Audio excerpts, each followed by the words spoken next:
Lepo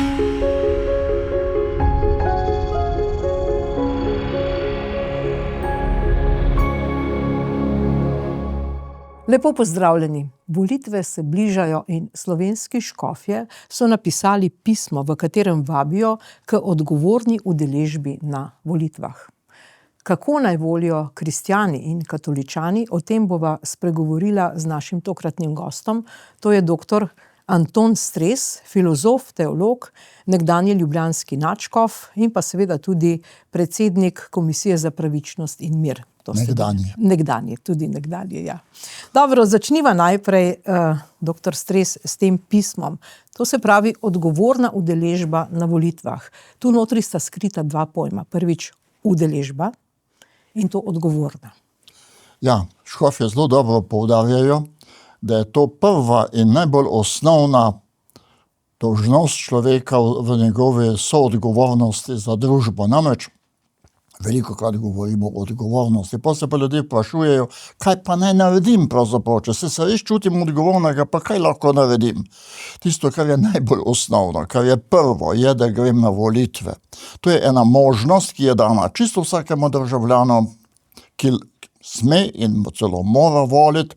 V nekaterih državah po svetu je celo to obvezno, tako da če ne greš na volitve, plačaš kazen v nekaterih južnoameriških državah, kar pomeni seveda, da so ljudje, če niso dosti prebujeni za to odgovornost za družbo, potem enostavno zamahnejo z roko ali pa se jih to sploh ne dotakne, se ne vedo, ne razumejo, se ne zavedajo pomembnosti volitev in pa seveda vloge, ki jo ima vsakokratna oblast, in potem ne sodelujejo pri tem, kdo bi naj bil na oblasti oziroma kdo naj bi vodil državo in skrbel za skupno blaginjo. Zato je to nekako tisto minimalno, kar smo dolžni narediti. Če človek še tega ne naredi, potem pa resnično lahko rečemo, da enostavno nima nobenega čuta za odgovornost, za našo skupno dobro, za našo domovino. Potem misli samo na sebe, pa na svoj mali interes.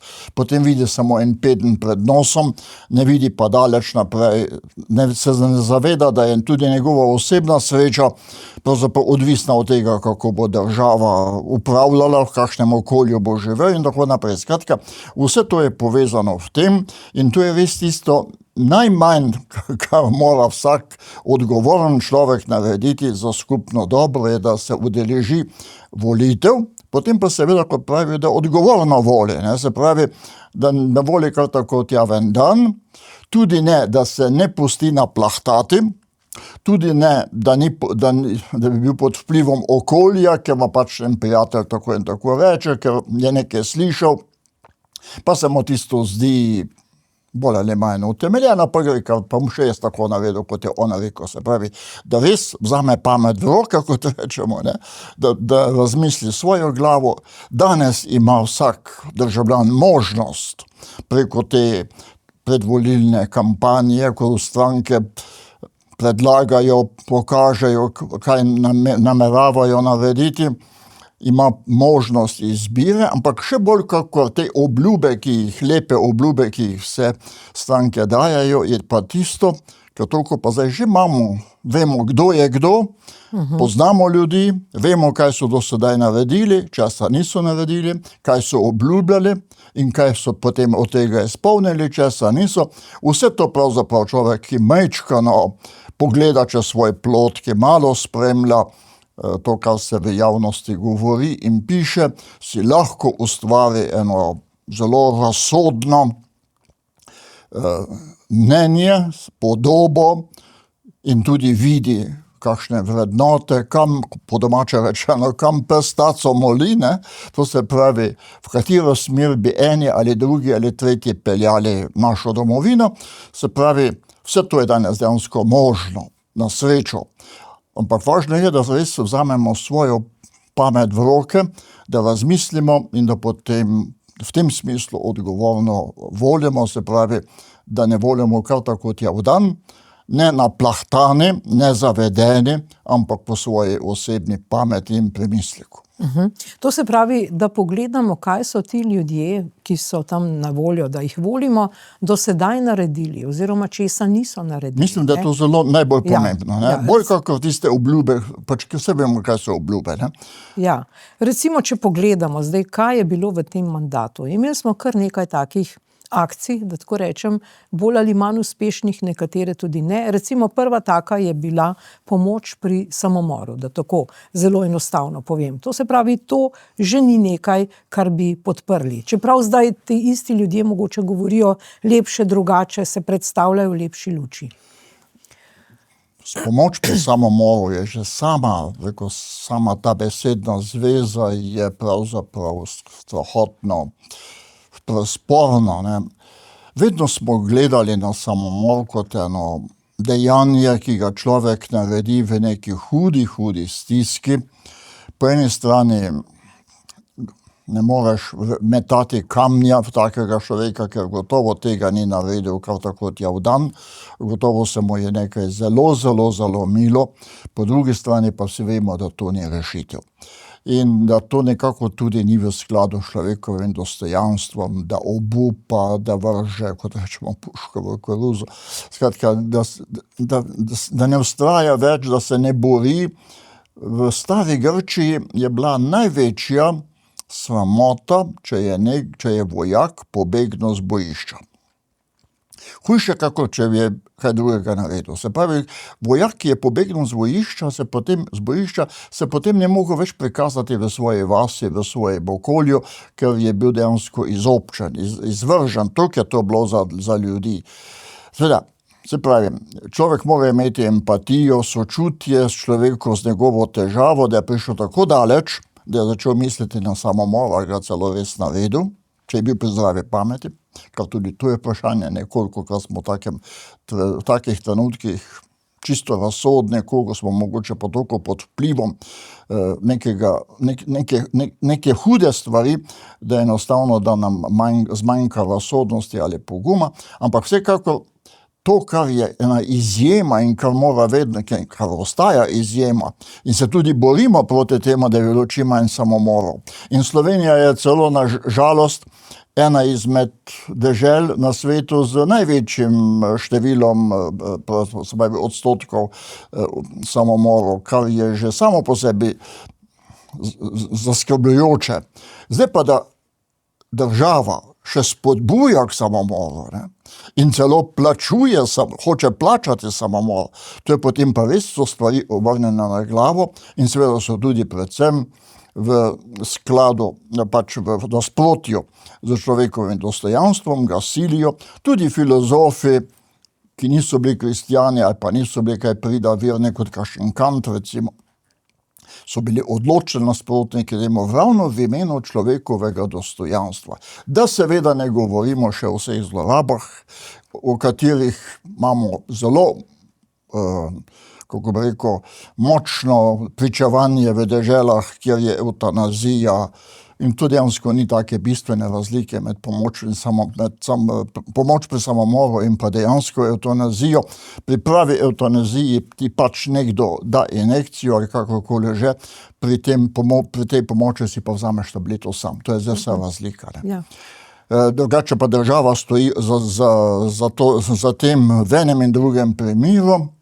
Jaz se spomnim, pokojni akademik Jože Trontelj je bil zelo, tudi kot predsednik državne etične komisije, je zelo odblizu spremljal to, kar se dogaja v teh deželah, kjer je to uzakonjeno, kjer je to omogočeno in je vedno bolj in bolj bil zgrožen nad tem, kako močne so, pa kako številne so te zlorabe, kako ljudje, predvsem zainteresirani sorodniki, silijo te uboge, ki so nekje na koncu življenja, da si sami vzamejo življenje ali pa hočejo, da jim ga drugi vzame, ampak to dostikrat pod pritiskom, takim tihim pritiskom, se ne gre za to, da ti moraš, ampak že samo s tem, ko dajo svojci vedeti, da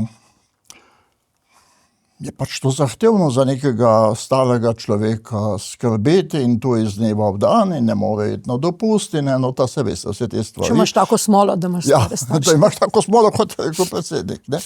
In potem seveda je to pritisk na človeka. Že tako ali tako star človek ne vidi vrata, ga boli, če vidi, da mlajši morajo za njega skrbeti in si sam ne more pomagati, čuti to tudi kot nekdo, da je v breme svoji okolici in ga že to samo po sebi boli, še posebej, če ima okolica, da vedeti, da jih to ostane, ne, da to okolico to ostane, ne samo materialno, pa tudi časovno in svojo energijo, ki jo morajo dati za takega človeka.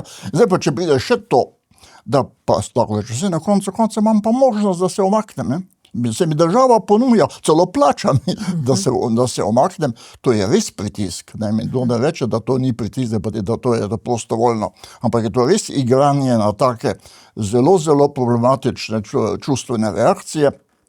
V tem smislu je ta predlog zakona, oziroma ta zakon, ki je bil že izglasovan, grozljiv in škodljiv za že tako krhek pogum, ki ga imamo danes v tej družbi ljudje za življenje. To se pravi, podpremo tisto politično opcijo, ki se zavzema za življenje od rojstva do smrti. Ki ga spoštuje življenje in ga seveda tudi v tem primeru ceni in pomaga. Tisto, kar je najbolj pomembno, ko govorimo o tej paliativi, ne, da pač namesto samomora ponujamo tako nego. V tej negi ni najbolj pomembno to, seveda je tudi pomembno, da ima človek zdravstvo, zdravila in mu olajšajo bolečine in da je pač oskrbljen. Ampak to, da ima občutek, da ni odveč okolici. Da mu tisti, ki so z njim, predvsem pa njegovi sorodniki, dajo vedeti, da so veseli, da je še med njimi. Dokler, to je tista prava paliativa, ne. V takem primeru, ko pa bi bilo to omogočeno, bi bilo pa takoj prišli na drugo stran, na drugi breg, pa bi dali vedeti, kaj pa še čakaš, poberi, zgini, se te zdebimo, ne. To je tista kultura odmetavanja, jak papež Frančišek rekel, se mi zdi krasen izraz, kultura odmetavanja, ne. Odmetavamo tisto, vržemo proč tisto, česar več ne potrebuje. Čez ramo vržemo, ne, kar smo metali v tem mandatu. Torej, zdaj zanimivo je to, da se tudi v tej propagandi, da tako rečem, zato bom zdaj pogojno rekla, kulturo smrti od rojstva pa do naravne smrti je neka kultura, se vzpostavlja kultura smrti, se pa pač ta drug pol zelo sklicuje na dostojanstvo. Ampak dostojanstvo... Sem že omenil, da je pravzaprav to ravno nasprotje od dostojanstva. Navadno mislijo ljudje, da cerkev zagovarja to spoštovanje življenja od rojstva do smrti, pač zato, ker je Bog, ker verjame v Boga, veruje v Boga, ki je ustvaril človeka, ki je gospodar življenja in da je to spoštovanje človekovega dostojanstva povezano z vero. Seveda je. In tudi nobenega dvoma ni, da se ta močna zavest človekovega dostojanstva, ki smo jo razvili ravno v zahodni civilizaciji, v naši zahodni kulturi, da je tukaj bil odločilni dejavnik krščanstvo, to o tem ni nobenega dvoma.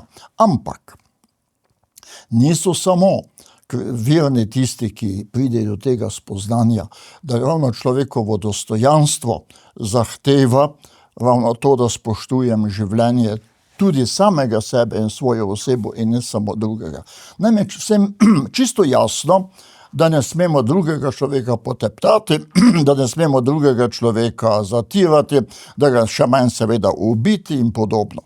Ampak to, česar jaz ne smem drugemu človeku narediti, ne smem tudi samemu sebi, se pravi človeku v sebi. Če moram spoštovati dostojanstvo drugega človeka, moram enako spoštovati dostojanstvo samega sebe, kajti kako nisem avtor ali pa nima drugi dostojanstva zaradi mene, da bi me ga lahko vzel, tako tudi jaz nimam dostojanstva tistega, ki ga imam sam od sebe, ampak mi je to bilo položeno v zibelko in s tem ga sem tudi odgovoren zanj. Ne samo, da kot pravi tisto zlato pravilo, kar ne želiš, da bi drugi tebi storili, ne stori samemu, kar želiš, da bi drugi tebi storili, storiti drugim, ali pa kar ne želiš, da bi drugi tebi storili, ne stori drugim, lahko tudi obrnemo.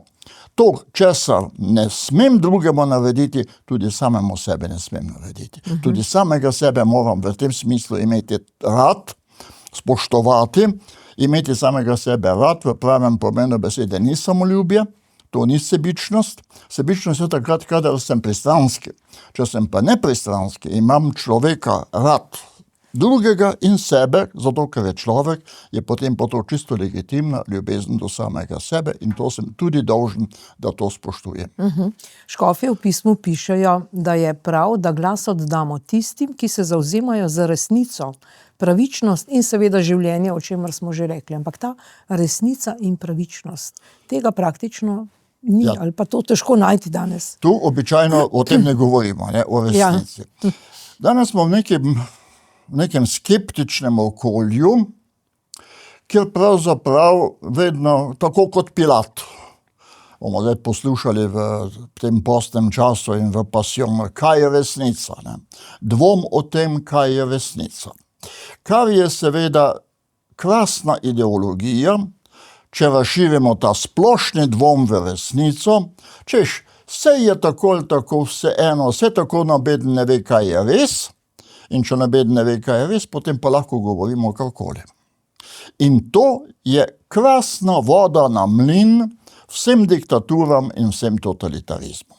Kajti, če verjamem v resnico, da resnica je in da sem to resnico tudi sposoben spoznati ali se je vsaj približati, se je jasno, da nobeden ne popije vse modrosti in da nobeden vsega ne ve in da so tudi naša spoznanja začasna in približna in delna, to je vse res, ampak ideal pa ostane v veljavi, da človek mora skrbeti za to, da pride do resnice. Zdaj pa, če vi rečete, da resnice ni, potem pa nimaš kaj skrbeti, potem pa lahko nasedeš komorkoli hoče in kot sem rekel, to je krasna voda na mlin vsem totalitarizmom in vsem diktaturam. In če neki diktator hoče ljudem vzeti voljo do tega, da bi iskali to, kaj je res in kaj je prav, potem jim začne govoriti, da je tako ali tako, se ne ve, kaj je res pa kaj je prav, in potem ima seveda prosto pot, široko pot, da ljudje tudi vzamejo za suho zlato, kar jim on tveze in s čimer jih zavaja, ker tako ali tako se nič ne ve, kaj je res. Zato je to silno nevarna ideologija, ki pa se danes zelo širi in ki je res zelo močen mlin, oziroma voda na mlin, diktaturam in tistim, ki imajo razne diktatorske skomine. To ni moja ideja, to je ideja Hannah Arendt, ki je znana filozofinja, ki je veliko pisala o izvorih totalitarizma, ki se je spraševala o tem, kako je mogoče, da je tak pameten narod, kot so bili Nemci, nasedli recimo Hitlerju in vse te nacionalsocialistične ideologiji, lahko bi rekli tudi, kako je mogoče, da pri nas toliko ljudi naseda še danes raznim, kaj bi rekel, metamorfozam socializma in komunizma in te levičarske ideologije, ampak za vsem tem pa ni brez močnega vpliva ali pa razloga to, da ljudje več ne vedo, kaj je res in kaj ni res, da v to pravzaprav nič ne verjamejo in potem sprejemajo pač tisto, kar se jim na prvi pogled najbolj luštno ali pa najbolj prijetno ali pa najbolj uporabno zdi. Se pravi, ni več kriterij resnica, ampak moj osebni interes, moje ugodje, tisto moja korist. In s tem seveda postanemo lahek plen vsem ideologijam, ki se danes ta veliko prodajajo. No, škofje posebej izpostavljajo vprašanje zaupanja v objektivno in nepristransko obveščanje državljanov. Mediji danes očitno tega ne počnejo. Ravno za to gre, ne, se pravi, to je pa pravno povezano, najbolj povezano s tem, kar bomo sedaj čez v teh dneh imeli na programu, se pravi volitve. Že prej so govorila, vsak človek mora odločati po svoji pameti, po svoji vesti, tisto, kar je prav in kar je dobro, ne pa tisto, kar si želim. Ampak zato moram biti obveščen. Človek, v naši ustavi je tudi zapisano, da ima vsak človek pravico, da zbira in izraža in širi svoja mnenja in svoje nazore. Ampak sta se pri tem ustavi tukaj. Ampak vsak človek ima pravico, predvsem, ki je veliko bolj, da je objektivno, da je pošteno obveščen, če hoče jutri odgovorno in razsodno odločati na volitvah. Če to ni, potem ga nekdo vleče za nos. In da te nekdo vleče za nos, je pa prav gotovo najhujša oblika teptanja mojega človekovega dostojanstva. Če sem jaz žrtev, prepuščen na milost in nemilost medijem, ki me zavajajo tako ali drugače, jaz pa nimam možnosti, da pridem do neke druge resnice, se pravi do nekega drugega pogleda na zadeve, da nekateri stvari ne vem, da mi jih prikrivajo. Potem sem prepuščen na milost in nemilost manipulacijam, zavajanjem in potem se njihova žrtev in to je med najbolj grobimi, očitnimi, hkrati pa tu seveda nezavednimi teptanji človekovega dostojanstva, ker to pa ne boli. Takrat, ko me nekdo vleče za nos, v tem smislu, če me fizično vleko za nos, bi me bolelo. Če me pa nekdo zavaja s svojimi neresnicami ali polresnicami ali delnimi resnicami ali resnicami, ampak tako povedanimi, da me zavedajo, lahko tudi zavaja se lahko tudi z resnico, ne samo z lažjo. In takrat sem potem seveda jaz njegova žrtev in dela z menoj kakoli hoče, če je dosti spreten v teh manipulacijah. Sem rekel, zavaja se lahko tudi z resnicami. Kako? Zamte recimo, pa to mislim, da nobeden je rekel, zamte recimo, da minister reče, v naši državi smo ustvarili v zadnjem letu 50,000 novih delovnih mest, recimo. In to je mogoče res. Pri tem pa zamolči, da jih je v istem času tudi bilo izgubljenih 100,000. In s tem zamolčanjem je popolnoma sprevrgel smisel tiste trditve, da jih je 50,000 delovnih mest bilo ustvarjenih. Se pravi, to ni laž.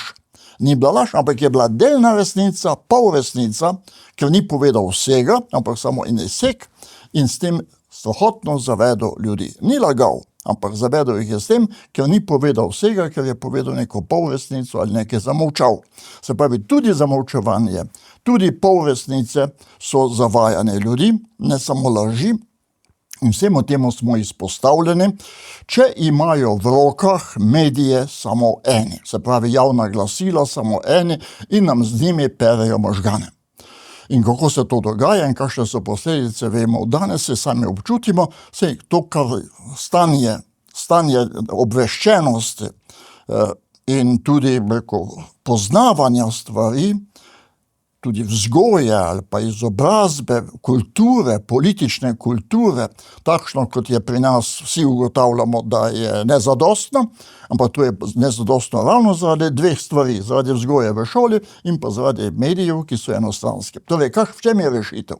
Seveda, ne smemo si domišljati, da smo vsi objektivni ali pa da so nekateri popolnoma objektivni. Objektivnih ni, ne. Vsak ima svoje interese, vsak ima svoj zorni kot.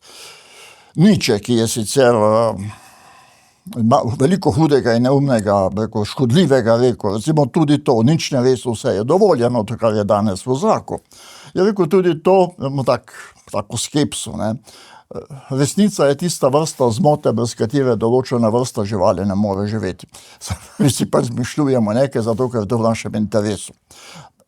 Dobro, to je pretirano. Res pa je, da ima vsak svoje interese, tu svoj zorni kot, svoje izkušnje, tako naprej. Ampak, kako potem priti iz tega začaranega kroga. Samo ena pot je, pluralizem. Saj imamo Slovenci lep pregovor. Slišati je treba tudi drugo plat zvona. Ampak pri nas druge plati zvona ni. Je vlada poskrbela in zdaj še seveda za vso to, s tem prevzemom tistega medija, ki bi moral biti, ki je zavezan k temu, da je čim bolj objektiven, se pravi nacionalna javna radiotelevizija, ki je ravno plačana od vseh državljanov za to, da ne bo v službi ene skupine, ampak da bo v službi vseh, in s tem, ko je ta depolitizirana RTV, to je kar je spet perverznost besede. Nikoli še ni bila tako politizirana, kot je danes, ko je nepolitizirana. Ne. Se pravi, tukaj se res dejansko igrajo z nami, s takimi perverznimi dejansko izjavami in imeni, ko se dogaja ravno tisto, kar se hoče, kar se imenuje, da ni.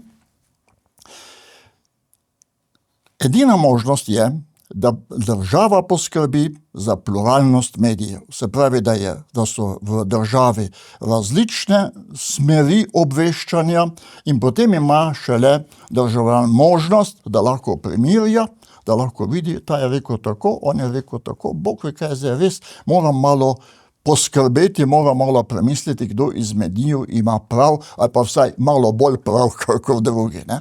In to je tisto, kar je nujno potrebno, če hočemo ustvariti vsaj malo neke resnicoljubnosti v deželi, ne pa ta splošni dvom v resnico, kot se rekel, ki je voda na mlin vsaki diktaturi. No in prav, kar se tiče pluralnosti, če se spomnimo, ravno lansko leto ob tem referendumu o pomoči pri samomoru je bila cerkvi odrečena pravica, da bi povedala svojo resnico. Nekateri so to takrat bili zgroženi, pač vsi, če bi zmagali na referendumu, mogoče ne bi tako bili vehementni, tako žgoči, tako goreči v tem, a preseda potem so iskali grešnega kozla, da so si pač malo olajšali svojo frustracijo. Cerkev je edina ali pa ima neko svojo posebnost v tem, da je to organizacija, ki je mednarodna, če smem tako reči, uporabljam laične izraze, in ni pod direktnim vplivom neke lokalne oblasti. To je pač ena izmed velikih prednosti, ki jih ima. Že v času komunizma je to bil sovražnik številka 1, notranji sovražnik številka 1 in mnogi jo še danes tako dojemajo, tudi po zaslugi medijev, ki vedno to pač to percepcijo, to spoznanje, ta pogled na cerkev krepijo. In seveda pri tem so se sklicevali, češ da je cerkev ločena od države. In da to cerkev ne sme nič govoriti o takih stvarih, ki zadevajo javno dobro, ki se dotikajo politike. Ona lahko govori samo o tem, kako spraviti svojo dušo čez nebeški prak. Ne? Drugo pa pravzaprav ni več v njeni domeni. To je tipično, kar je socialistična ustava govorila, da je vera seveda svobodna, ampak samo v zasebni sferi. Se pravi, je zasebna stvar državljanov. Se pravi, kaj to pomeni? Pač tako kot je moja zasebna stvar, a imam rajši sivo ali modro ali rdečo barvo, moja zasebna stvar, rajši pijem kavo ali čaj, ne? To so pač moje take osebne izbire, ki nič ne škodijo, pa nič ne koristijo, ne? In nekaj takega bi tudi lahko, to bi še potrpeli, da je pač vera na tem področju in do vsem seže. Znani Franc Šetinc, novinar iz tistih časov, je enkrat zapisal, vera kot privatna, kot zasebna stvar nas ne moti. Je seveda ne, se me tudi mene ne moti, če ima kdo sivo ali pa črno obleko. Ne. Se pravi, potisniti vero čisto iz področja, kjer se razpravlja o zelo najbolj usodnih vprašanjih skupnega življenja, to je bila ambicija komunizma. Pod tem pogojem so bili pripravljeni tolerirati se pravi prenašati to zlo, ki je religija, ampak naj bo, ne, če je čisto tam nekje ždi v kotu, pa naj bo, ne, se bo tako ali tako prej ali slej sama od sebe poginila. To je bila dejansko malo, mislim, močno rečeno, ampak nič narobe. To je bila dejansko percepcija vere in s tem tudi cerkve v času komunizma. In to se vleče še danes. In če se cerkev oglasi in pove nekaj, kar potem prispeva, se ne rečem, da je tukaj imela cerkev odločilno vlogo, ampak nekaj pa je prispevala k temu, da so ljudje, recimo, ta zakon zavrnili o pomoči pri samomoru, potem pa seveda zdaj pa jo je treba utišati, zato da ne bo še drugič delala kakšne take zgage. In zato seveda spet privlekli na dan tisto dikcijo ustave, da je cerkev in ločena od države, oziroma da so verske skupnosti in cerkev ločene. To je bilo vnešeno v našo ustavo, kar se je takrat zraven, ko se je ustava pisala, pa vem. V prvem osnutku ustave tega sploh ni bilo. Potem so pa leve stranke prisilile, pač nekako to pogojevale, drugače ne bodo ustave podprle, pa še druge stvari seveda, izsilile, da je to bilo dano v ustavo. Potem so pa krščanski demokrati sprejeli pod pogojem, da bo dodano še, da je njihovo delovanje svobodno. Se pravi, verske skupnosti so ločene od države, njihovo delovanje je svobodno in to je današnja dikcija izreka tega slavnega 7. člena. Ampak Ustavno sodišče je leta 2010 v eni svoji odločbi, kjer je odločalo o skladnosti sedanjega zakona o verski svobodi in ustave, jasno povedalo, da za življenje cerkve ta člen sploh ni odločilen. Odločilen je 41. člen ustave, to je pa iz tistega poglavja o človekovih pravicah.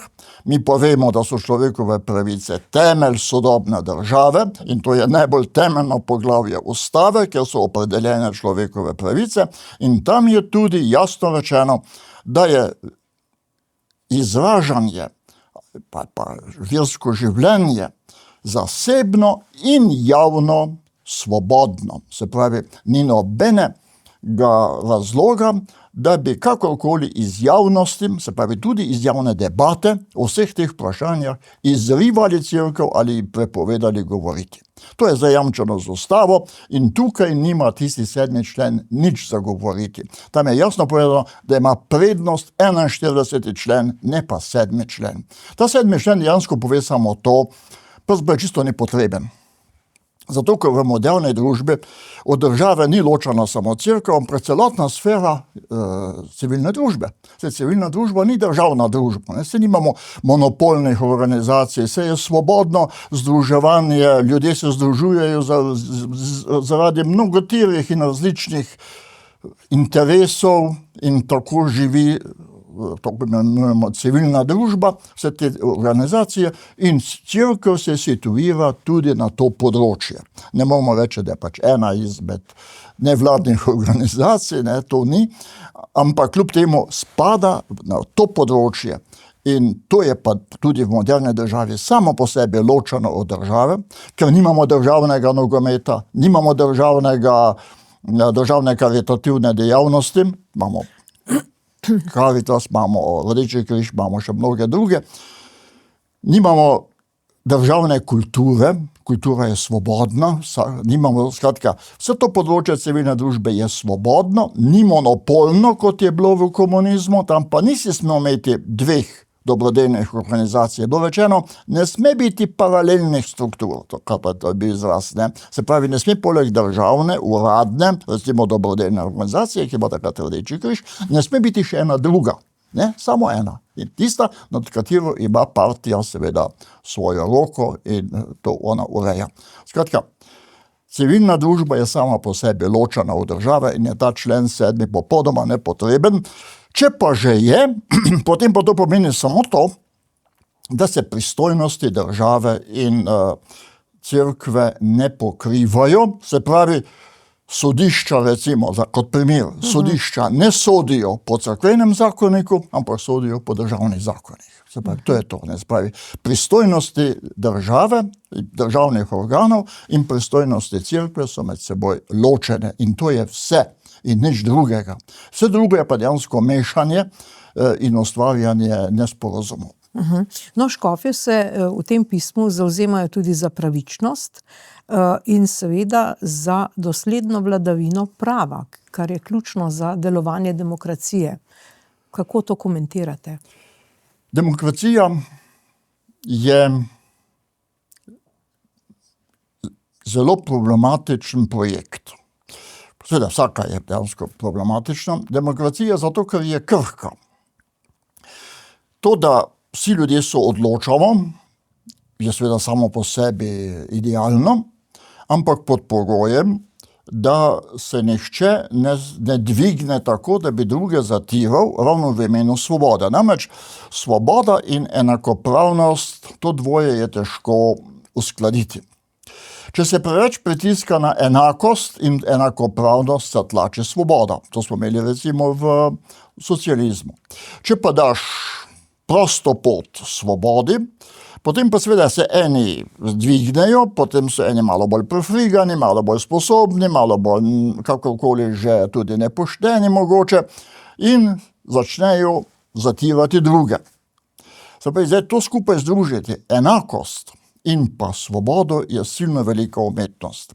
In drugače pa demokracija ne more funkcionirati, ker to pomeni, vsi smo enakopravno udeleženi pri odgovornosti za celotno družbo in nobena skupina se ne more prilastiti nekih privilegijev nad drugo. Do tega pa kljub temu prihaja, ker pač človek je človek, smo takšni kot smo, po naravi vsi bolj ali manj sebični, to sebičnost seveda krotimo na različne načine, predvsem s kulturo, z vestjo, z vzgojo, ampak vedno nekaj še ostane. Ne? In včasih bolj ali manj pride na dan in se pride do tega, da se pač nekdo hoče spraviti nad druge in s tem začne ogrožati pravičnost. Imamo potem zdaj dve možnosti. Demokracija je nastala zato, ker smo se ljudje odločili, da med nami ne bo vladal zakon džungle, ampak zakon razuma in pravice. Samo te dve možnosti imamo. Zakon džungle pomeni, vladajo tisti, ki so močnejši. Močnejši ne samo tudi fizično, ali pa močnejši po bogatstvu, močnejši po znanju, močnejši po prefriganosti, če hočete, ne?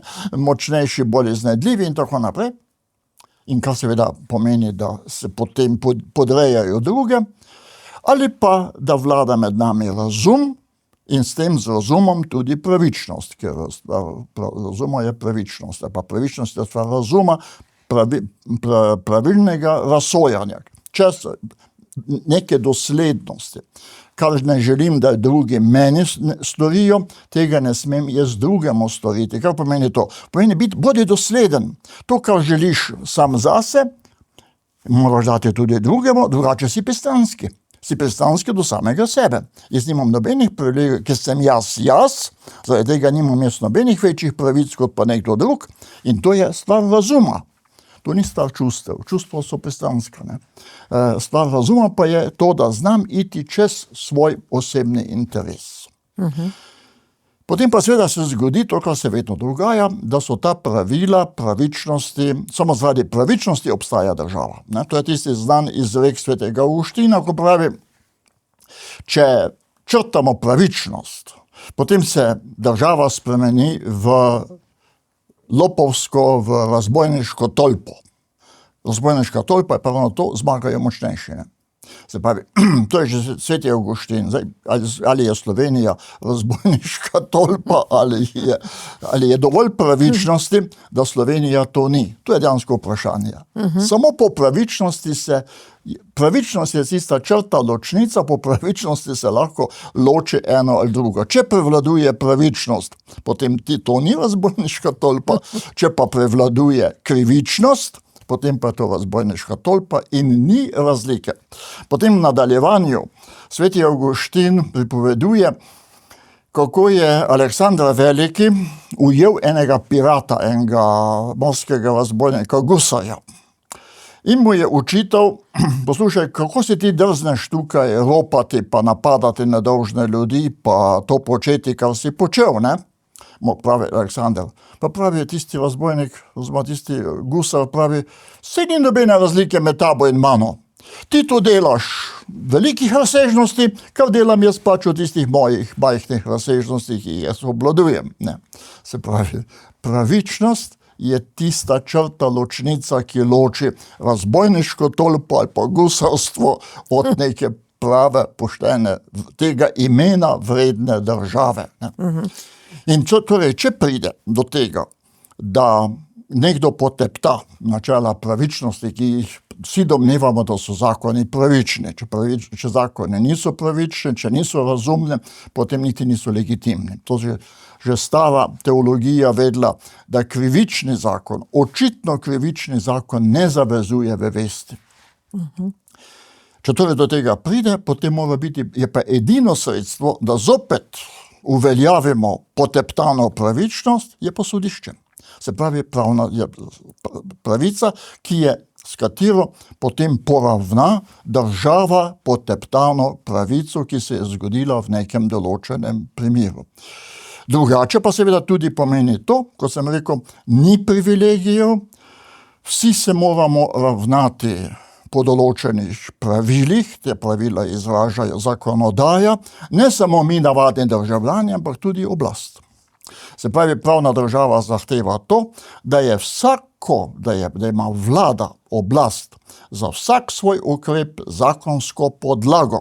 Se pravi, če tega nima, ne more kar tako poljubno se nekaj izmišljati. Ker to je potem čisto navadni absolutni totalitarizem ali pa absolutna diktatura.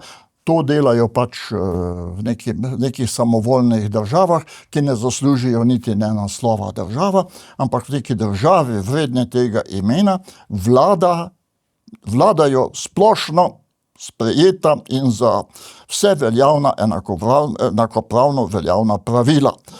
Če pa so tukaj neke mahinacije, če nekdo izigrava ta pravila in seveda tisti, ki je na oblasti, ima malo več možnosti, kot pa nekdo drug, pa dejansko ruši temelje sodobne, pa sploh države kot take. No, ampak na razbojniško tolpo, kot pravite, je marsikdo pomislil ta teden, ko smo gledali te posnetke teh žensk, ki so kar ob krožniku makaronov in druge hrane. To je tipičen primer, to je grozljivo. Mislim, ja. To je tako grozljivo, da mi smo tako nizko padli. Zdaj, a se te, ne vem kaj bi rekel, gospe ali tovarišice, ne vem kaj, sploh zavedajo, kaj delajo. Ali imajo sploh toliko, kot je za nohtom črnega, ali imajo toliko politične kulture, ali nimajo. Ne? Ker to je pa skregano z najbolj osnovnimi pravili skupnega življenja v neki demokratični, pravni državi. To, za kar se naša država razglaša s svojo ustavo. In škofje si seveda v pismu prizadevajo za boj proti korupciji, za preprečevanje korupcije, še posebej pri nosilcih javnih funkcij, ne? Vse to povezano s tem, ne? Kaj je korupcija? Korupcija je, da si pač nekdo na nezaslužen način nekaj pridobi. Se pravi, ne zato, ker je boljši,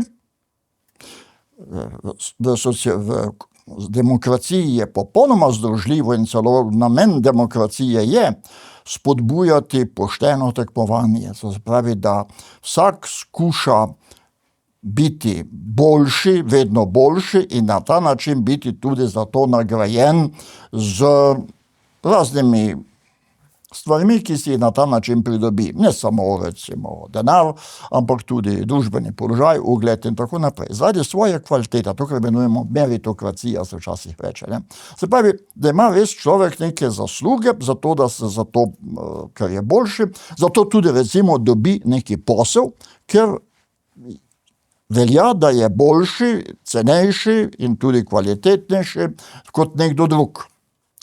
Če pa nekdo dobi ta posel. Ne zato, ker je boljši ali pa cenejši, ampak zato, ker je podmazal svoje naročniku in mu obljubo, da bo njemu potem dal v žep tolikšen del svojega zaslužka ali pa lobisto ali kakorkoli že, da pride do nekega dela in do nekega zaslužka in se to potem seveda spravi v svoj žep. Potem pa je to spodkopavanje tega, na čemer ravno počiva demokracija. Vsi smo enakopravni, razlike med nami, ki pa nastanejo, pa morajo biti utemeljene s tem, da smo res pokazali nekaj, zaradi česa se nekaj zaslužimo, zato ker smo bili pač bolj požrtvovalni, bolj delavni, bolj sposobni, kakorkoli že. Se pravi, to je korupcija, dejansko uničuje, izničuje pravilo neke svobodne konkurence, svobodnega trga in s tem tudi, da smo boljši. Recimo, če bi, upam, da ne, ampak recimo, če bi vlada obljubila, da tistim, ali pa neka stranka obljubila, da tistim, ki jo bodo volili, recimo, da bi se dodalo ugotoviti, da bodo dobili toliko in toliko nagrade, ne, potem bi seveda to tipična korupcija, ne, ker potem je ne državljani volijo zato, ker ima boljši program, ki se je doslej bolje izkazala, ampak zaradi nekih koristi, ki jih bodo dobili, nezasluženo dobili in imeli, ker so pač volili. To je korupcija. Oblik korupcije je seveda ogromno. To so vse razne oblike mazanja, kot rečemo po domače, podkupovanja in raznih drugih iskanj lastnih koristi. Pravzaprav je korupcija na splošno, to je nepoštenost. Nepoštenost je pa opredeljena kot okoriščanje samega sebe na škodo drugega. Če se jaz sebe okoristim ne na škodo, ampak s svojim dobrim delom, vsak človek pač se okoristi, se pravi okoristi, je plačal za svoje dobro delo, če rečete, z nekim poštenim in ne na škodo nekoga drugega, ker je drugemu uprizoril škodo, potem je to nek pošten in pravičen zaslužek. Če pa je to v ozadju nekaj na škodo drugega, je pa to velja za nepošteno in tudi ena izmed oblik ali pa ena izmed opredelitev nepoštenosti v našem slovarju knjižnega jezika. No, škofje seveda vabijo k volitvam tudi s stavkom. Skupaj lahko gradimo družbo sodelovanja, ki nikogar ne izključuje. No, reč prav tega izključevanja je bilo pa v tem mandatu pa zelo veliko. To se pravi, izključevanje je pravzaprav nadaljevanje vojne. Kaj pa je vojna drugega kot izključevanje? In to, ko je Clausewitz, tisto znani izrek, rekel, da je politika nadaljevanje vojne, se to malo čudno sliši, ampak če hočemo videti, kako to je, pa samo poglejmo našo zgodovino od leta 1945 naprej. Od leta 1945 naprej se državljanska vojna nadaljuje. Sicer se nadaljuje z fizičnim pobijanjem, ampak se nadaljuje z izključevanjem določene skupine ljudi, pač tistih, ki ne trobijo v isti rok, če tako rečem. In to je popolnoma v nasprotju z demokracijo. V demokraciji smo vsi enaki. Jaz pravim, bodo moče nekateri voditelji strank malo presenečeni, ampak v Sloveniji se ne bo nič spremenilo, dokler ne bo prišlo do velike koalicije. Velike koalicije se pravi, da bi dve stranki, največje stranke, z obeh polov, katerega je slovenska družba razdaljena, si segli v roke in začeli sodelovati. In bi skupaj oblikovali vlado. Potem bi prenehalo stalno črnjenje tistih, ne ta pravih, ne črnjenje črnuhov, ne, in poveličevanje ali pa zamolčevanje grehov nekih drugih. Potem bi vse te diskriminacije odpadle, pa vsaj bi bile v korenini nekako prizadete oziroma odpravljene, in bi lahko prišlo do enakopravnega sodelovanja. To je tisto, s čemer bi premagali to vojno stanje, ki pri nas še vedno traja. Seveda je bilo izključevanje, najbolj radikalno izključevanje je bilo seveda takrat v Kočevskem rogu, na Teharjah in Barbarenem rovu in tako naprej. To je res izključevanje v najbolj grozljivi obliki, ampak so še druga izključevanja. To so pa vse tiste drugorazrednosti ali pa prvorazrednosti, naši, vaši, ti imajo avtomatično prednosti, so boljši, ti imajo več pravic in ta zavest, ki so se jo nekateri pridobili, da so oni pa edini, ki smejo vladati, drugi pa ne smejo, z njimi samo z njimi je prihodnost zagotovljena, je to seveda tipičen primer, da nismo stopili na pot resničnega sodelovanja. No, vi ste bili tudi v času slovenske pomladi precej aktivni. Kako zdaj komentirate ukinitev dneva spomina na žrtve komunističnega nasilja? To je dejansko spet eno dejanje izključevanja. Ne? Gre za to, da se stvari čim bolj pripeljejo nazaj in se pač ta ovinek, ki se je zgodil za to demokratizacijo, skuša čim bolj ublažiti, ne, in se ga čim bolj utiša, oziroma da pač to ne straši po glavah nekaterih, da ni navzoče v naši nacionalni zavesti, da se takrat res zgodil prelom. Hočejo, da se do tega preloma ne bi prišlo in zato tudi skušajo vso to demokratizacijo čim bolj ublažiti oziroma čim bolj speljati v neke nove, drugačne, ampak v bistvu še vedno, na videz drugačne, v bistvu pa še vedno iste načine ravnanja. In ta način ravnanja je ravno izključevanje. Država ne more obstajati, neka narodna skupnost ne more obstajati, če je en del te narodne skupnosti stalno izključen od tega, da bi prispeval to, kar zna in zmore. Del naše narodne skupnosti je tako že bil leta 1945 izključen. Pobit, leži v vseh teh breznih, ki jih še niti odkrivati ne bi smeli, in pa tisti, ki so zaradi pritiska morali oditi na tuje. S tem je bila dejansko že močno prizadet en del slovenskega naroda. In ta nam še vedno manjka. Seveda, nekateri pravijo, da so jih pobili še premalo. Kar je zopet ista miselnost. Ne? Se pravi, ta problem izključevanja je izjemno pereč v Sloveniji in zato pravim, ne bo bolje, dokler ne bomo dočakali, Bog ve, če me jaz dočakal, ker sem jih malo predstav, dočakali do veliko koalicijo. Se pravi, da bi tako daleč dozoreli, da bi bili pripravljeni sodelovati tudi z nekom, ki nam ni po naši meri, po naši volji, ampak mu priznavamo legitimno pravico, da obstaja in da je nekaj dobrega, da obstaja, da ni sovražnik. Tako dolgo, dokler govorimo o sovražnikih, tako dolgo nismo država, ker sovražniki so tisti zunaj, ki nas ogrožajo. In mi želimo sovražnika onesposobiti. V družbi, ki je demokratična, ki je konstruktivna, ki je vključujoča, kot pravijo, ne? V taki družbi pa smo vsi različni, smo tudi lahko nasprotniki, ampak nasprotnik je tudi tisti, ki igra z mano golf ali pa igra z mano košarko ali kakoli že, je moj nasprotnik, ampak jaz ga ne mislim izobčiti ali pa izključiti ali pa uničiti, ker potem nimam s kom igrati. Se pravi, nasprotja morajo biti zato, da je bolj mnogotero naše delovanje v družbi. In ta nasprotja, vsak lahko nekaj prispeva, vsak lahko nekaj spozna, česar drugi ne more, in se potem skupno domenijo, kako bomo do sedaj to uporabili za skupno dobro. To je nek tak konstruktivni pristop.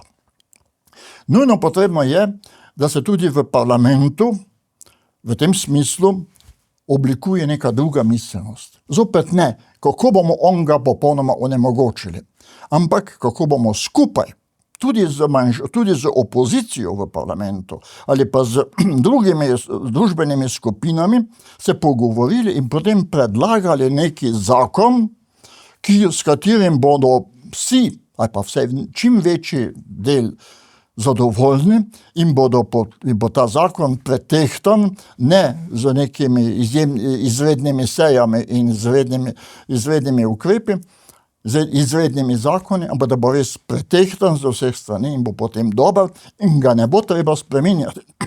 To, da se v Sloveniji kar naprej nekaj spreminja, tudi to je znamenje zelo šibke pravne države. V pravni državi se delajo dobri zakoni, pametni zakoni, razumni zakoni, zakoni, ki imajo široko soglasje in lahko potem tudi trajajo in potem tudi državljani lahko vedo ne samo za 4 leta, dokler je ena vlada na oblasti, ampak vedo za 10, za 20 let naprej, kako se bo neka stvar urejala. To je pravna država, pravna stabilnost. Ne pa to stalno menjavanje, da od danes do jutri ne veš, in to je seveda za podjetništvo in za mnoge druge, ki morajo načrtovati, izjemno usodno in uničujoče in ni čudno, če mnogi bežijo v tujino. Kaj bi vi kot duhovnik svetovali Milanu Kučanu? Jaz bi mu svetoval, seveda, naj zapusti svojo miselnost, kar je seveda utopija, ne? Ampak da je pač treba se zavedati, da nismo več v času socializma, da tudi da je ideja socializma z človeškim obrazom, da je to kvadratura kroga. Namreč ta ideja. Naši mladi komunisti, mlajši komunisti, med katere je spadal tudi on, in Kavčič in vsi drugi, pač njim podobni, so se v nekem trenutku zavedli, da po starem ni več mogoče naprej. Po starem se pravi bolševistično, po tistih metodah, ki so jo zagovarjali razni popiti in podobno. Dolanci in skratka ta stara bolševistična, bolj ali manj stalinistična garnitura, ki so se izoblikovali pod vplivom Sovjetske zveze oziroma stalinizma, potem seveda s prelomom in z informbirojem nekako spremenili, šli v nek poskuse samoupravljanja. Se pravi, zavedali so se, da tisto ne velja. In potem je nastala leta 68 oziroma 60, proti koncu 60 let, ta ideja, da je bilo treba si izmisliti en nov socializem, ki bi bil socializem, ki bi ostal zvest nekim temeljnim socialističnim, marksističnim in levičarskim idejam, ampak ki bi vendarle združil tudi nekatere elemente demokratičnosti. Se pravi, da bi ustvarili neko mešanico demokracije in pa totalitarizma ali kolektivizma, kar je marksizem in socializem po svojem bistvu vedno bil. In da to združiti, to je pa kvadratura kroga. In zato, ker danes dejansko s to idejo so se tudi pridružili ali pa celo vodili našo demokratizacijo. In zato smo danes tam, kjer smo, ker demokratizacija nikoli ni bila dokončana, resnično nismo se demokratizirali, da bi demokratična načela izpeljali resnično do konca, da bi se dosedanji monopolisti v vladi, v medijih, v ekonomiji, tudi v sodstvu, v izobraževanju, o izobraževanju nisva nič rekla, nekaj zelo pomembno, da bi se ti odpovedali svojim monopolom. Ampak so svoje stare monopole, ki so jih pridobili na nedemokratičen način, sedaj ohranjali, še skušali ohranjati z nekimi napol demokratičnimi fintami, če se mi tako reči, ne? Zapravi, načini ohranjanja.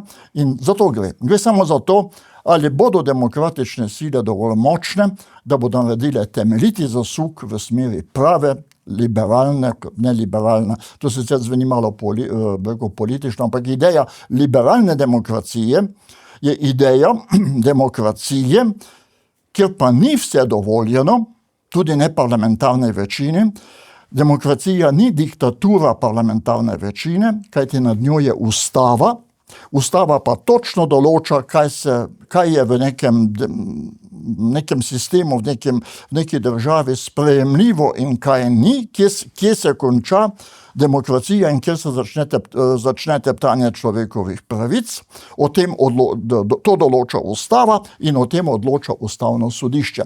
In za mene je najbolj problematično to, kar se dogaja ravno na ravni ustavnega sodišča. Mislim, da bi morali priti do tega, da bi se ustavne sodnike vodilo z dvotretjinsko večino in ne z navadno večino. Če se ustavne sodnike voli z navadno večino, to pomeni, da dejansko prenašamo v ustavno sodišče politično stanje v parlamentu. Ustavno sodišče je pa ravno namenjeno temu, da včasih gre tudi proti parlamentu v obrambo ustave. Če pa je ustavno sodišče podaljšek parlamenta, potem seveda pa ni več ustavno sodišče. No, škofje v pismu predlagajo, da seveda izberemo ljudi na podlagi njihovih preteklih dejanj in prav v teh zadnjih 4 letih je bilo teh preteklih dejanj takih, ki so bila precej problematična. Eno od teh je v bistvu razgradnja zdravstva. Zdravstvo je izjemno pomembna dejavnost v sodobni družbi, ki hoče biti prijazna do človeka in ki hoče varovati človekovo dostojanstvo. Zato, ker gre tukaj za ljudi, ki smo, pa vsi smo bolj ali manj bolni, za ljudi, tiste, še posebej tisti, ki so hudo bolni, da jim zaradi njihove zmanjšane, lahko rečemo, borbene moči v tem sistemu, da jim res pridemo naproti. Zato se mi zdi, da bi cerkev, da bi to področje zdravstva zaslužilo posebno pozornost cerkve, ker gre res za prizadete, za šibke. Bolnik je po svoji definiciji šibek, za tiste, ki so tako ali drugače prikrajšani, seveda še invalidi in vse ostalo. Se pravi, vsi tisti, ki so šibki, ti bi morali biti v prvem, lahko rekli, planu pozornosti cerkve. In to je v našem družbi, ravno z veliko zdravstva, izjemno problematično, slabo in se vedno stanje slabša, nič se ne boljša. In tukaj trpimo vsi. In to tudi lahko čisto najbolj preprosti človek, ki mora mesece ali moče celo leta čakati na kakšno operacijo, ker enostavno ne pride na vrsto, ker pač nima možnosti, nima pa tudi denarne možnosti, da bi si priskrbel neko zasebno zdravljenje, ki je recimo včasih na voljo. Ampak to je ravno potem pomeni, da je javno zdravstvo odpovedalo. In sedaj je, lahko rečemo, ne vem, kako bi to imenoval, ne upam si reči perverznost, ampak ravno v tem, da sedanje politične stranke, te, ki so bile na oblasti, da jih bolj skrbi, ali bo zdravstvo zasebno, ali bo javno, kakor pa to, da zdravstvo sploh bo. Se pravi, da bodo res funkcioniralo in da bodo ljudje prišli do svoje nege in pomoči, ki jo potrebujejo. S tem, da se sedaj daje edina možnost, če pač nekdo nujno potrebuje neko zdravstveno uslugo, pa mu ga javno zdravstvo ne more dati, oziroma mu ga ponuja čez nekaj mesecev ali čez nekaj let ali včasih celo neke astronomske oddaljene datume dajo na voljo, potem je seveda človek, če ima koliko toliko možnosti, si poišče privatno zdravstvo. Kar pomeni, bogati si lahko privoščijo zdravje, revni si ga pa ne bodo mogli in bodo morali čakati, da bodo pač prišli na vrsto. To je pa sedaj uvajanje nečesa, kar je popolnoma skregano z osnovnim načelom enakosti in pa enakopravnosti v neki demokratični družbi. Zato je to ena zelo, zelo pereča problematika naše družbe in jaz bi na tem področju izredno močno vztrajal. Ker lahko rečemo, to pa treba priznati, da je socialno vprašanje, se pravi odnos do revnih, do materialno revnih predvsem, še kar rešeno in je neka volja, da se to pomaga, včasih celo preveč. Se pravi, včasih so te socialne pomoči bolj potuha za nedelovnost, kakor pa resnično pomoč. In vprašanje, če vedno pridejo v prave roke. Ampak dobro, neka skrb, neka občutljivost za to je. Za bolnike se pa kar naenkrat vse tukaj konča in to je tisto, kar je iz obeh razlogov, iz humanitarnih, z vidika človekovega dostojanstva in z vidika socialne pravičnosti, da reveži ne trpijo več, kakor pa tisti, ki so bogati, zato ker so revni, zato ker bogati se lahko privoščijo, revni si pa ne morejo. To je pa nekaj, do česar bi morala biti oblast veliko bolj in pa drugače pozorna in se drugače te stvari lotevati. Ne to, kaj je ideološko, ker zdaj imamo ta ideološki predsodek, da vse, kar je privatno, vse, kar je zasebno, zasebni podjetniki, zasebno, torej tudi zasebno zdravstvo, zasebno šolstvo, ravno tako, ne. Vse to je pod pritiskom, davčnim in vsakim drugim pritiskom dosedanje oblasti. To je socialistični predsodek proti zasebnikom. Namesto tega bi moral v prvi plan priti skrb, za to, da bo čim več ljudi prišlo do zdravstvene oskrbe. Zdaj pa je čisto vseeno, ali je to javno zdravstvo, javna ustanova, ali je zasebna. Tako ali tako bodo neke zdravstvene storitve ostale v domeni, v pristojnosti javnega zdravstva, ker nobena zasebna ustanova verjetno ni tako močna, da bi lahko to imela, ampak lahko pa pomaga in blaži tam, kjer javno zdravstvo ne more. Nikakor to ni nek konkurent ali nekaj, kar ogroža, ampak dejansko je to tisto, kar rešuje zagate in zadrege in nezmožnosti javnega zdravstva in ga je treba kot takega gledati in tudi kot takega obravnavati. No, dosedanja oblast, ta, ki zdaj končuje ta svoj mandat, se je seveda obrnila, kot ste rekli, proti zasebnim šolam, tudi zasebnim vrtcem so vzeli skromni proračunski dodatek. Koga naj zdaj volimo? Ja, vsekakor ne tiste, ki so to naredili. To je čisto jasno. Vsako omejevanje zasebne pobude je v nasprotju z človekovim dostojanstvom. Človek je po svoji temeljni, lahko rečemo, sposobnosti, po svojem dostojanstvu ustvarjalno bitje. Človek je edino ustvarjalno bitje. To je zopet poudarila ta filozofinja Hannah Arendt, ki sem jo že navajal. Ona je ena izmed tistih, ki je v moderni filozofiji posebej to izpostavila. Včasih se sprašujemo, kaj je značilno za človeka. Ja, njegov razum, njegova svobodna volja, njegova sposobnost oblikovati državo, skupno življenje. Take sposobnosti živali nimajo, sicer živijo v nekih tolpah, ampak to ni država. Se pravi, v tem organiziranem, razumno organizirane skupnosti živimo. Skratka, to so tiste značilnosti človeka kot človeka. Ampak ona je poudarila, da pa nekaj, kar pa je zelo izrazito človeško, je pa ustvarjalnost. Ustvariti nekaj novega, česar še doslej ni bilo. In se sklicuje na svetega Avguština, ki je rekel, da je Bog, ko je ustvaril človeka, rekel, bom ustvaril še nekoga, ki bo tako kakor jaz stvarnik, se pravi ustvarjalec, ki bo znal narediti nekaj, česar poprej ni bilo. Se pravi inovativnost, ustvarjalnost, lastna pobuda je nekaj bistveno človeškega.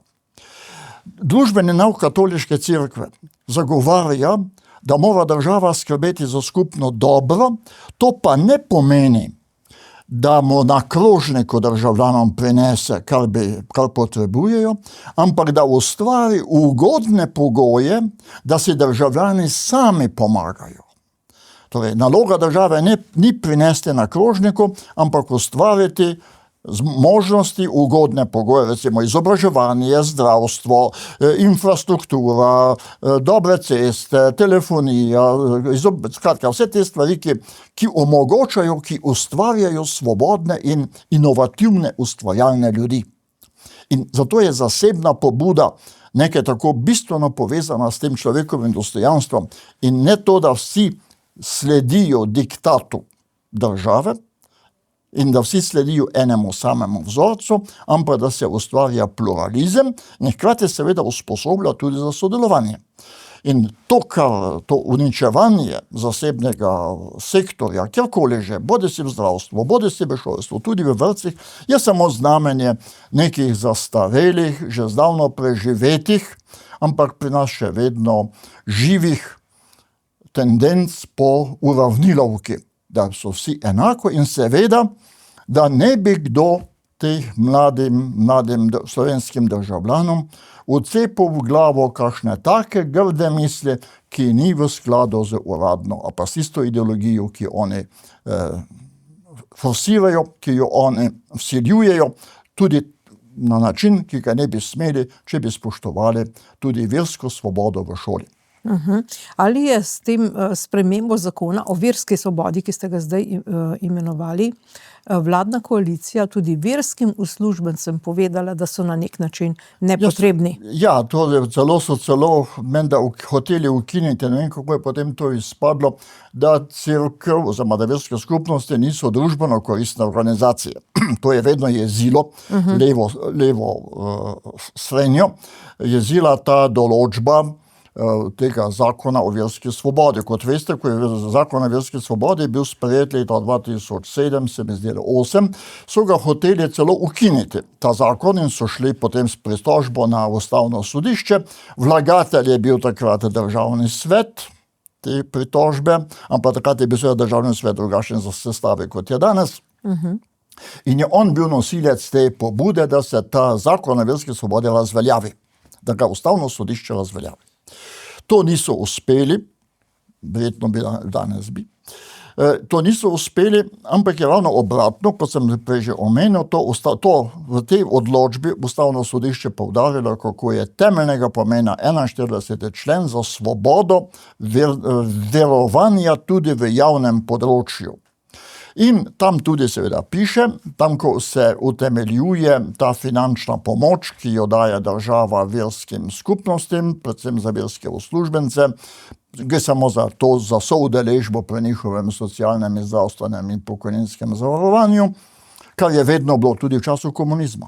Tudi v komunistični ustavi je pisalo, družbena skupnost lahko materialno pomaga verskim skupnostim. To je v socialistični ustavi pisalo. Torej danes počasi v nekem točki še celo hočemo iti nazaj. In kot osnovo za to je pač ta družbena koristnost verskih skupnosti. Zdaj pa je šlo za vprašanje, kaj je to ta družbena koristnost. Pa so pa nekateri rekli, ja sej, cerkev skrbi za kulturne spomenike, cerkev goji socialo, ima Caritas, ima druge take karitativne dobrodelne organizacije, ima neko izobraževalno, vzgojno vlogo, čeprav v katoliški šoli je manj kot, učencev v katoliških šolah je v Sloveniji manj kot 1%. Ampak dobro, še to je nekomu odveč. In zato je pač ta družbena koristnost utemeljena. Ampak družbena koristnost cerkve ni odvisna od tega, od njene kulturne dejavnosti, od njene socialne dejavnosti in podobno. Družbena koristnost je v tem, da cerkev omogoča lepemu, velikemu delu naših državljanov življenje po veri, do katerega imajo oni po ustavi pravico in ki osmišlja njihovo življenje. Za njih je to velika vrednota, do te vrednote imajo pravico in cerkev jim to omogoča in pri tem v tej smeri ustvarja pogoje za to, da lahko svoje versko življenje živijo. To je pravzaprav resnična družbena koristna vloga verskih organizacij. Tisto kulturno, socialno, vzgojno-izobraževalno se k temu še doda, ampak to ni glavni razlog za to, da je ona družbeno koristna organizacija, ampak za to, da skrbi za versko življenje, ki je legitimno in za vso moralno podporo in tudi za moralno vzgojo državljanov, za to, da pač živijo po Božje zapovedi, če rečem tako čisto preprosto, in ki bi jih še kako potrebovali malo več v našem okolju. To je dejansko bistvo njene družbene vloge. Sedaj je seveda ta vlada to črtala, mislim, ta vidik. Ampak to je popolnoma nepomembno. Zakaj? Zato, ker je ustavno sodišče v 2 odločbah, že poprej leta 96, pa mislim, da 94, tam v tistih letih je 2-krat ustavno sodišče reklo, verske skupnosti so družbeno koristne organizacije. Tako da vlada ne more izničiti neke odločbe ustavnega sodišča in pravi, to je stalna doktrina ustavnega sodišča pri nas, ki se potem tudi nadaljuje v tem zakonu o verski svobodi. In je ta zakon o verski svobodi ustavno sodišče razglasilo za skladnega s slovensko ustavo. Tako da ga ni mogoče za enostavno razveljavljati. Lahko se nekdo postavi na glavo, če hoče proti temu, ampak to je. In tudi, če se črta, to ostane, ker je to zapisano v odločbah ustavnega sodišča.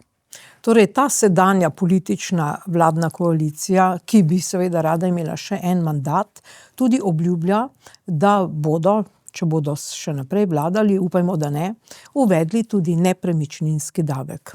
Kaj bi nepremičninski davek pomenil za cerkev pri vzdrževanju kulturnih objektov? To je eden izmed teh, tudi mislim, da socialdemokrati so v svojem političnem programu, eni so tudi pač rekli, kako bodo obdavčili cerkev in podobno. Ne.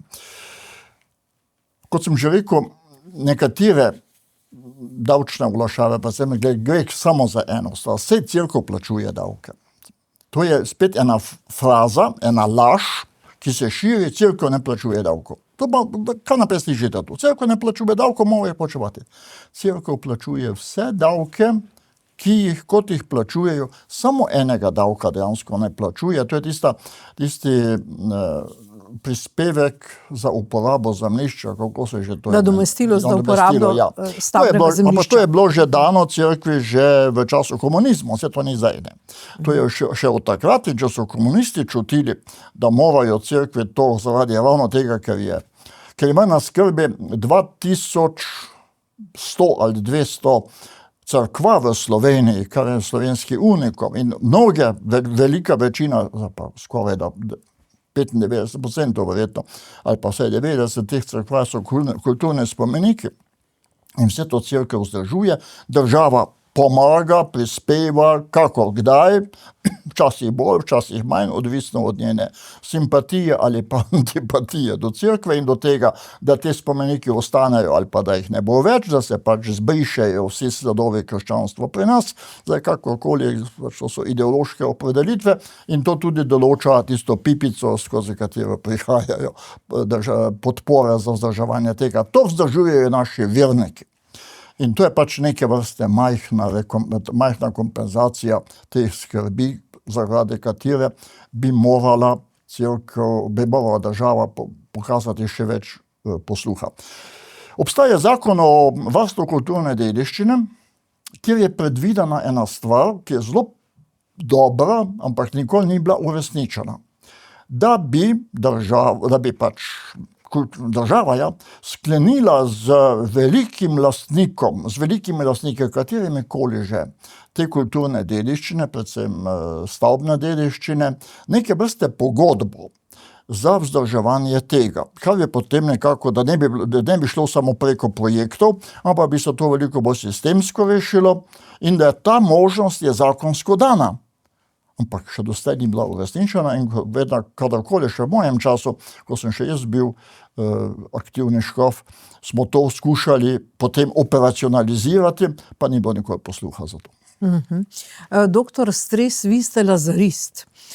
In zdaj v tej molitvi za domovino oziroma pred volitvami je tudi stavek, torej navdihuj nas, da izvolimo ljudi, ki bodo dostojno predstavljali našo državo v svetu.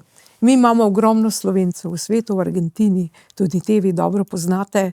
Torej, zanima me, ali bi ti ljudje morali imeti predstavnika v državnem zboru? Bilo bi seveda zelo primerno, čeprav je seveda, ne vem, kako imajo to urejeno drugod, Hrvati mislim, da imajo.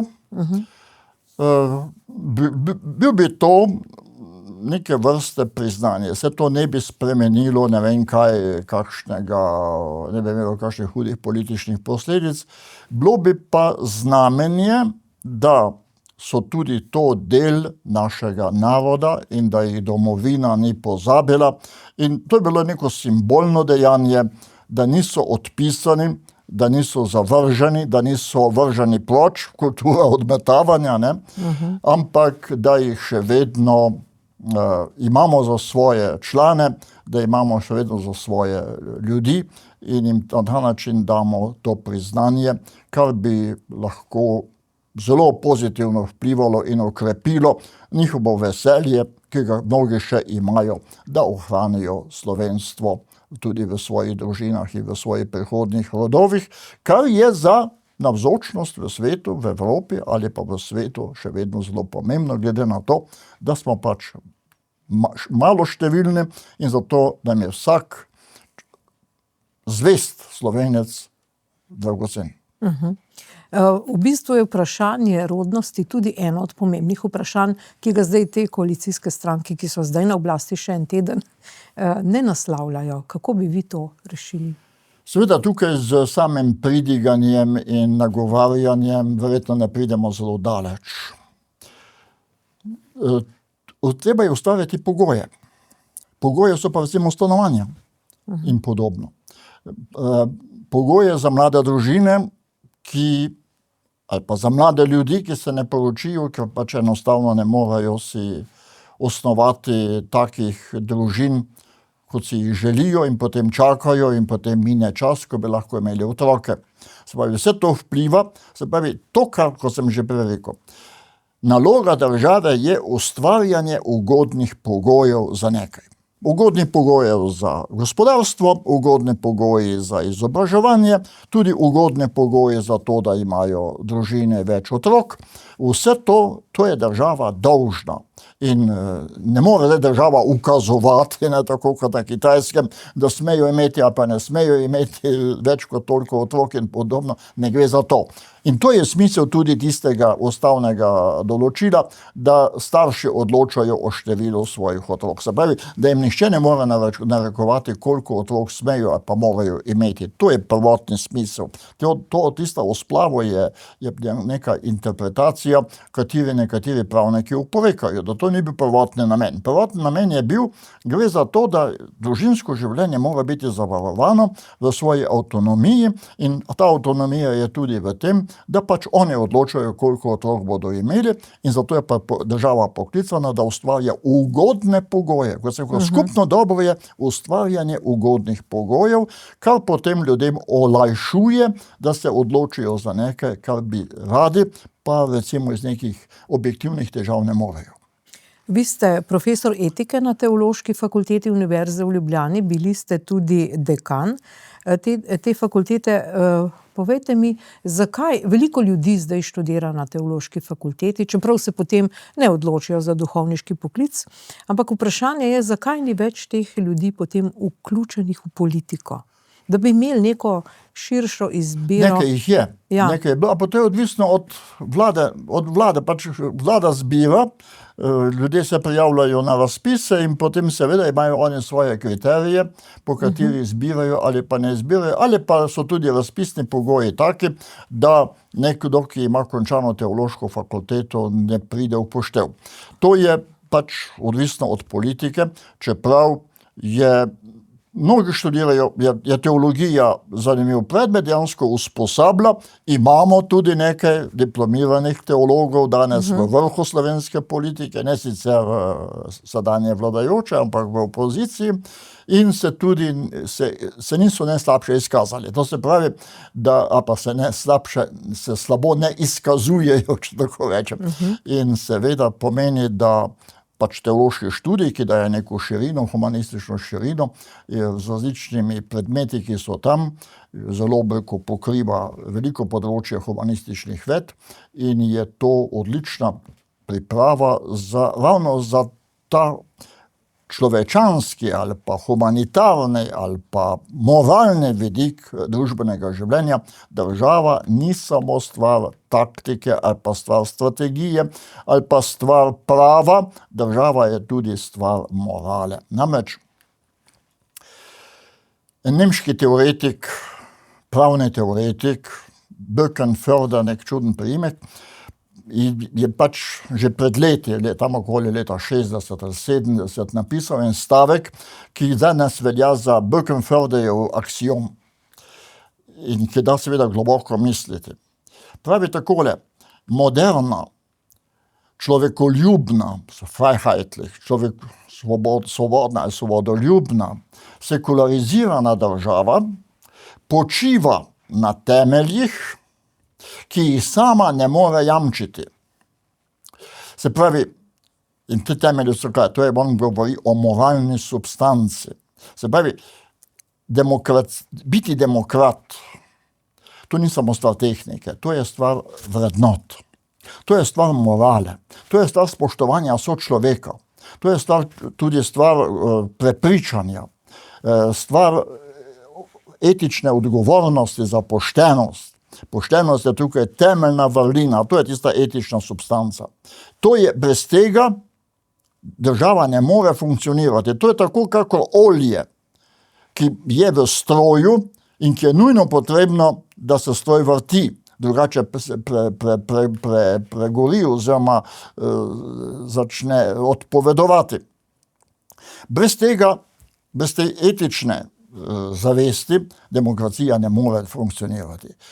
To sodobno državo so si izmislili v 17. stoletju. Ampak to je nastalo, Rousseau je mislil, da je človek po naravi dober, da sploh ni grešnik, da sploh ni sebičnež, da ga kot sebičneža dela samo sedanja politična, pač takrat monarhistična in pa aristokratska država.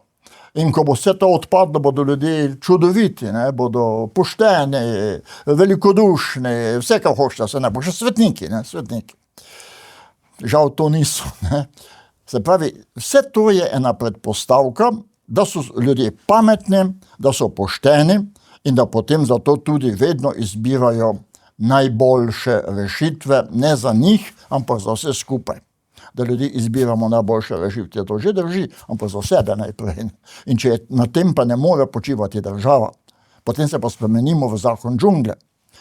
Tako da neka moralna zavest, moralna odgovornost je nujno potrebna za dobro funkcioniranje države in to je tisto, kar tudi preko cerkve, ne samo preko nje, je treba prinesti v to delovanje in zato je tako pomembno, da vse to deluje, ta pravičnost, da bo res država lahko takšna, kot je in samo pod tem pogojem bo to imelo prihodnost. In tega ni mogoče zagotoviti z zakonom, kajti če vi ukažete, da morajo ljudje biti pošteni, seveda se ukazujejo vsi, ampak to nič ne zaleže. Treba jih je prepričati. Prepriča se pa na nek drug način, kako pa z ideologijo, prepričuje se pa v družinah, to je prva vzgoja, poštenosti, odgovornosti, resnicoljubnosti, socialnega čuta, začetek vzgoje je v družini, in potem naprej v vsem vzgojnem sistemu in to mora država spoštovati, podpirati, da potem ustvarja pogoje za to. To je edino, kar lahko država na tem področju naredi, mora pa narediti, če hoče sploh obstati kot demokratična država. Kakšen napotek bi vi osebno dali katoličanom in širše kristjanom pred nedeljskimi volitvami? To, kar so škofje rekli, pamet v roke. To je prva stvar in pa seveda pogum. So mogoče okolja, kjer so pritiski v smeri ene ali druge politične opcije lahko zelo močni. Tukaj je treba biti toliko samostojen, da če nekaj vidim, da je prav, če nekaj čutim, da je prav, da se najprej potrudim, da tisto svoje prepričanje res upravičim, utemeljim sam pred seboj, poiščem razloge, ne samo da nekaj sledim tako, kako se mi zazdi, ampak da res odgovorno premislim in potem tudi obkrožim tisto, kar je treba, kar čutim, da je prav, ne glede na to, čeprav volitve so tajne, da se s tem nič ne tvegamo, ampak nikoli ne veš bo. Se pravi, je potreben nek pogum še vedno in se pravi, pamet in pogum. Doktor Stres, če bi morali oblikovati nek blagoslov za Slovenijo, vi ste le duhovnik, katere besede bi uporabili, kaj bi to bil? Molitev k Svetemu Duhu. Sveti Duh, ki razsvetljuje in ki daje moč, oboje. se pravi Sveti Duh, ki nas razsvetljuje in ki nam daje gorečnost, ljubezen, požrtvovalnost, delovnost, se pravi spodbuja k iskanju novega. Sveti Duh je cerkev vodil ravno skozi to zelo razgibano 2000-letno zgodovino, da je vedno iskala nove poti in tudi ustvarjala v zvestobi izročilo, se vedno tudi znala prilagoditi novim zahtevam in na nje odgovarjati, in to je, verujemo, delo in zasluga Svetega Duha. Doktor Anton Stres, hvala za ta pogovor. Hvala tudi vam in seveda vsem, ki so naju poslušali. Ja, in hvala za pozornost. Nasvidenje.